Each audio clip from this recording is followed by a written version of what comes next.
ಈಗ ಮೈಸೂರಿನ ಒಂದು ಪ್ರಮುಖವಾದಂಥ ಒಂದು ದೊಡ್ಡ ಸಮಸ್ಯೆ ಉದ್ಭವ ಆಗಿರೋದು ಮೈಸೂರಿನಲ್ಲಿ.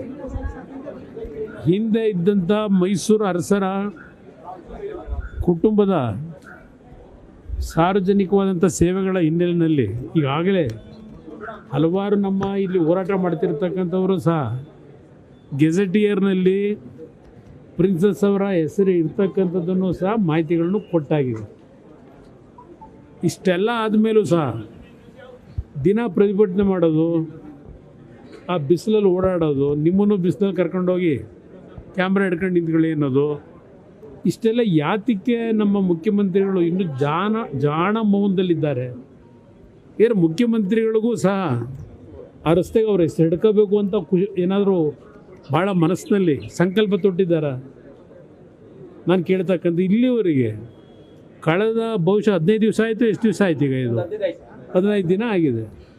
ಒಂದು ಸಣ್ಣ ಇಶ್ಯೂ, ಇದನ್ನು ಇನ್ನೂ ಹೇಳ್ಕೊಂಡೋಗಿ ಆ ಮೈಸೂರು ಅರಸರು ಆ ಕುಟುಂಬ ಸಲ್ಲಿಸಿರ್ತಕ್ಕಂಥ ಸೇವೆಗೂ ಅಪಚಾರ ಮಾಡ್ತಕ್ಕಂಥದ್ರ ವಾತಾವರಣ ನಿರ್ಮಾಣ ಮಾಡಿ ಏನು ಸಾಧನೆ ಮಾಡೋದಕ್ಕೆ ಈ ಒಂದು ಸರ್ಕಾರದ ಮುಖ್ಯಮಂತ್ರಿಗಳ ಬೆಂಬಲಿಗರು ಹೊರಟಿದ್ದಾರೆ ನನಗಂತೂ ಗೊತ್ತಿಲ್ಲಪ್ಪ. ಅಷ್ಟೊಂದು ಅವರಿಗೆ ಅವ್ರ ಮುಖ್ಯಮಂತ್ರಿಗಳ ಸೇವೆ ಜ್ಞಾಪಕಾರ್ಥವಾಗಿ ಈ ನಗರಕ್ಕೆ ಕೊಟ್ಟಿರ್ತಕ್ಕಂಥ ಕೊಡುಗೆ ಆಧಾರದ ಮೇಲೆ ಒಂದು ಹೆಸರಿಟ್ಕೊಳ್ಳೋದಾದರೆ ಅವ್ರ ಹೆಸರನ್ನ ಈಗ ನಡೀತಾ ಇದೆಯಲ್ಲ ದಿವಸ, ಆ ಕೆಸರ ಗ್ರಾಮದ ರಸ್ತೆ ಇದೆಯಲ್ಲ, ಆ ರೋಡಿಗೆ ಸಿದ್ದರಾಮಯ್ಯ ಅಂತ ಹೆಸರಿಟ್ಕೊಂಡ್ರೆ ಮುಗಿದೋಯ್ತಪ್ಪ. ಸಿಂಪಲಾಗಿ ಸಾಲ್ವಾಗಲ್ವೇ ಇದು? ಕೆಸರೆ ರೋಡಿಗೇನ ಸಿದ್ದರಾಮಯ್ಯ ಇದು ಎಂಥದ್ದು ಪ್ರಮುಖ ರಸ್ತೆ ಅಂತೇಳಿ ಹಾಕೊಂಬಿಟ್ರೆ ಆ ಪ್ರಿನ್ಸಸ್ ಹೆಸರು ಉಳ್ಕೋತದೆ, ಸಿದ್ದರಾಮಯ್ಯನ ಹೆಸರು ಉಳಿಯಲ್ವೇ? ಶಾಶ್ವತವಾಗಿರ್ತದೆ. ಯಾಕೆಂದರೆ ದೊಡ್ಡ ಸಾಧನೆ ಆಗಿರೋದೇ ಅಲ್ಲಲ್ವೇ? ಸಿದ್ದರಾಮಯ್ಯವರು ಮೈಸೂರು ನಗರಕ್ಕೆ ಕೊಟ್ಟಿರ್ತಕ್ಕಂಥ ದೊಡ್ಡ ಕೊಡುಗೆ ಕೆಸರೆ ಭಾಗದಲ್ಲೇ ತಾನೆ. ಅಲ್ಲಿಗೆ ಇಟ್ಟರೆ ಹೆಸರಿಟ್ಟರೆ ಎಲ್ಲ ಆನಂದ ಪಡ್ತಾರೆ, ಅವರು ಆನಂದ ಪಡ್ಬೋದು ಬಹುಶಃ. ನಾನು ಯಾವ ಡೆವಲಪ್ಮೆಂಟು? ಯಾವುದು? ಹಾಂ, ಜಯದೇವ ಆಸ್ಪತ್ರೆ ಕಟ್ಟಿಸ್ಬೇಕಾದ್ರೆ ಅವ್ರು ಒಬ್ಬರದೇ ಅಲ್ಲಿನ ಕಾಂಟ್ರಿಬ್ಯೂಷನ್ ಇಲ್ಲ. ಜಯದೇವ ಆಸ್ಪತ್ರೆಗೂ ಇಲ್ಲಿ ಏನವ್ರು ಮನೆಯಿಂದ ದುಡ್ಡು ತಂದು ಖರ್ಚು ಮಾಡೋರ? ಆಗಲಾದರೂ ಅರಸರು ಅವರ ಕುಟುಂಬದ ಆಸ್ತಿಗಳನ್ನು ಅಲ್ಲಿ ಇಲ್ಲಿ ಸಾಲ ಹಡ ಇಟ್ಟು ಸಾಲ ತಂದು ಅಭಿವೃದ್ಧಿ ಮಾಡಿರೋದು ಒಡವೆ ಇಲ್ಲ, ಅವ್ರ ಕುಟುಂಬದ ಒಡವೆ ಇಲ್ಲ, ಪ್ಲೆಡ್ಜ್ ಮಾಡಿ ದುಡ್ಡು ತಂದು ಅಭಿವೃದ್ಧಿ ಮಾಡಿರೋದು. ನೀವೇನು ಮಾಡಿದ್ದೀರಿ? ಅಭಿವೃದ್ಧಿ ಹೆಸರಿನಲ್ಲಿ ಸರ್ಕಾರದ ಆಸ್ತಿ ಲೂಟಿ ಮಾಡಿರೋದೇ ನಿಮ್ಮ ಸಾಧನೆ. ಏನು ಮಾಡಿದ್ದೀರಿ ನೀವು?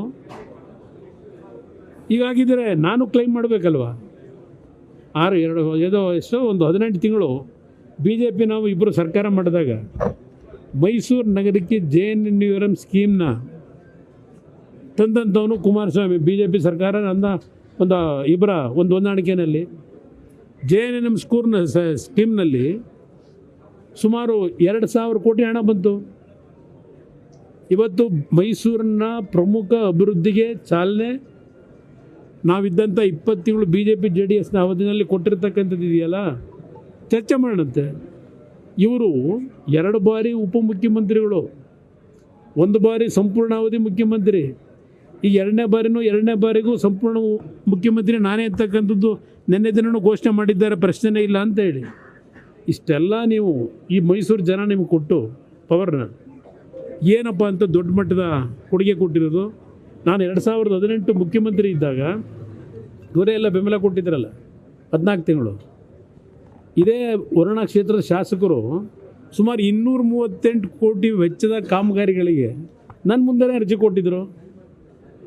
ನಾನು 14 ಮುಖ್ಯಮಂತ್ರಿ ಅವಧಿಯಲ್ಲಿ ಆಗಿದ್ರೆ ಇವರು ಅಷ್ಟೆಲ್ಲ ಅಭಿವೃದ್ಧಿ ಮಾಡಿಬಿಟ್ಟಿದ್ರೆ ನಾನು ಇದ್ದ 14 ತಿಂಗಳಿಗೆ 238 ಕೋಟಿ ವರ್ಕಿಗೆ ಲೆಟ್ರ್ ಕೊಟ್ಟಾರ ಆ ಕ್ಷೇತ್ರಕ್ಕೆ? ಇಲ್ವಲ್ಲ. ಕುಡಿಯೋ ನೀರು 53ರಲ್ಲಿ ಕೊಟ್ಟವ್ರು ನಾವು BJP JDS ಸರ್ಕಾರದಲ್ಲಿ. ಇಲ್ಲಿ ನಿಮ್ಮ ಮೆಳೆಹಳ್ಳಿ ಭಾಗದಲ್ಲಿ ಕೊಟ್ಟಿರೋರು ನಾವು. ನಿಮ್ಮ ರಾಜಕಾಲುವೆ ಮೈಸೂರು ನಗರದಲ್ಲಿ ಇಂಡ್ವಾಡಿದು ಎಷ್ಟು ಹೇಳಬೇಕು? ಹಾಗಂತ ಹೇಳಿ ನಾವು ಕ್ಲೈಮ್ ಮಾಡೋಕ್ಕಾಯ್ತದೆ? ಇದು ಹೆಸರನ್ನ ಹಿಡ್ಕೊಳ್ತಕ್ಕಂಥ ಈ ಕಾಯಾಲಿ ಇದೆಲ್ಲ ಬಿಡಬೇಕು ಮೊದಲು. ಮೌನಕ್ಕೆ ಅವ್ರ ಮೌನಕ್ಕೆ ಶರಣಾಗಿರೋದು ನೋಡಿದ್ರೇ ಅವರ ಅಭಿಮಾನಿಗಳಿಗೆ ಚೂ ಬಿಟ್ಕೊಂಡಿದ್ದಾರೆ. ಒಬ್ಬ ರಾಜ್ಯದ ಮುಖ್ಯಮಂತ್ರಿ ಯಾವುದೋ ಒಂದು ರಸ್ತೆಗಿಲ್ಲ, ರಾಜ್ಯಕ್ಕೆ ಇಟ್ಕೊಂಬಿಟ್ಟಿದ್ರೆ ಕ್ಲೈಮ್ ಮಾಡ್ಕೊಂಡು ರಾಜ್ಯಕ್ಕೆ ನನ್ನಷ್ಟು ಈ ರಾಜ್ಯದ ಕೊಡುಗೆ ಯಾರೂ ಕೊಟ್ಟಿಲ್ಲ, ದೇವರಾಜ ಅರಸು ಕೊಡಲಿಲ್ಲ, ಅರಸು ಮಂಥನ ಕೊಟ್ಟಿಲ್ಲ, ಇವರೊಬ್ಬರೇ ಕೊಟ್ಟಿರೋದು ಅಂತ ಇವ್ರು ಏನು ಹೇಳ್ತಾರಲ್ಲ ಈಗಲೂ, ಇಂಥ ಮುಖ್ಯಮಂತ್ರಿನ ಕಂಡಿಲ್ವಂತಲ್ಲ. ಪಾಪ ಇಂಥ ಮುಖ್ಯಮಂತ್ರಿನ ಕಾಣಕ್ಕೆ ಸಾಧ್ಯವೂ ಇಲ್ಲ. ನ್ಯೂಸ್ ಫಸ್ಟ್ ನಿರ್ಭೀತಿಯಿಂದ ನಿಮ್ಮ ಪರವಾಗಿ.